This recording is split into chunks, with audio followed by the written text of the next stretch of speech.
The kids love that. All right, hello, wine drinking people. Today is Friday, May 28th. You know what we're drinking tonight? 10 Brunellos that are 10 years or older here at the store. We got a holiday weekend coming up for you. We got one more day until we've got the weekend off here. You guys, I know, are probably cut it out already at work here. It's late Friday afternoon. And Monday I will be here for a few hours. If anybody drinks their way through all their wine at home and needs to replenish, just give me a buzz to make sure that I'm here before you run down here, because I've given the staff the whole day off, and I can tell you I'm not going to last all day here by myself alone. So we got some exciting stuff coming up for you next week. We've got 2 Australian events. We're going to call it Australian Wine Week here at the Wine Watch.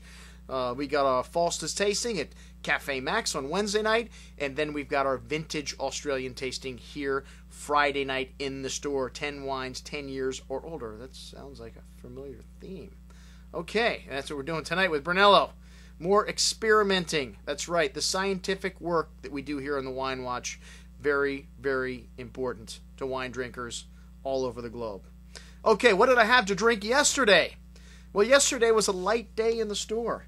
God, I think we only had one supplier stop by, Erica from the Gems portfolio, representing the Gems portfolio from Southern Wine and Spirits, and we had a few really good wines. Rossler, which is a small brand that makes vineyard-designated wines. This Alder Springs Mendocino Chardonnay, one of the best Chardonnays that I've had all year. Lovely light toasty oak to the bouquet with a little bit of minerality. You get that in wines from Mendocino, Chardonnays from Mendocino. This is the northernmost vineyard site in Mendocino County at around 2,000 foot elevation. Notes of a little cinnamon spice and vanilla in this wine. Also some green apple fruit. Very bright, very crisp, and a little chalky note, kind of minerality to the finish also, but a brilliant wine, long finish. This is one I could tell you will probably last 10 years or more in your cellar. Very well built. Check out the wines from Rossler if you haven't had them and you love Pinot and Chardonnay. Some of the best made in California. Okay, speaking of great Pinot Noir, next up was the 2006 Hitching Post, the Cork Dancer.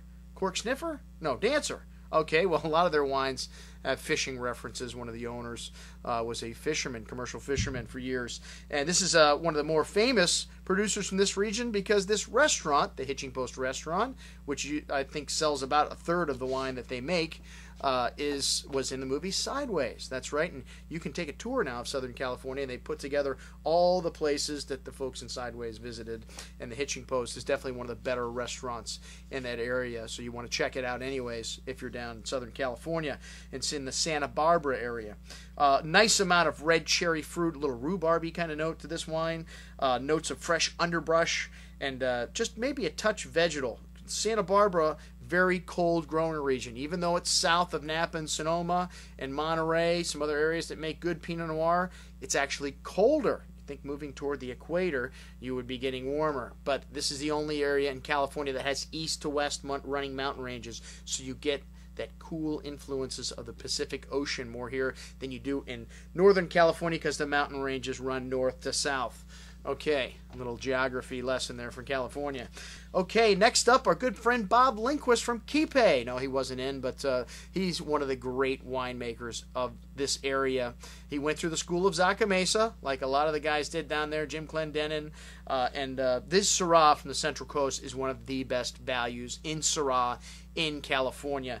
And this wine is still $18.75. It's been $15 to $17 for I don't know how long, so maybe a little bit up in price, but still a great value and very much like the style you find in the Northern Rhone. Not your big and overblown style of Syrah. Very fresh, very bright, and a little bit savory on the finish, which we like. It makes us hungry. Okay. And believe it or not, that's all we had in the store yesterday. But you know that I will have wine with dinner. That's right, and it's summertime. In case you haven't noticed out there, it's getting hot. And one of the great wines to have for summer here is Chablis. A little lighter in alcohol, very crisp, very bright. We've just got some new 2008 vintage wines in, and I wanted to try them out. 2008 looks to be a very good vintage in Chablis. And Droin is a wine I've had in the store before, the Tête de Cuvée Chablis. And this wine and the William Fevre I just got in. So the Champ Royaux, I wanted to try both of these. And side by side, very interesting comparison. The William Fevre had this lovely, bright kind of lime citrus to it, and the Droin more on the lemon side.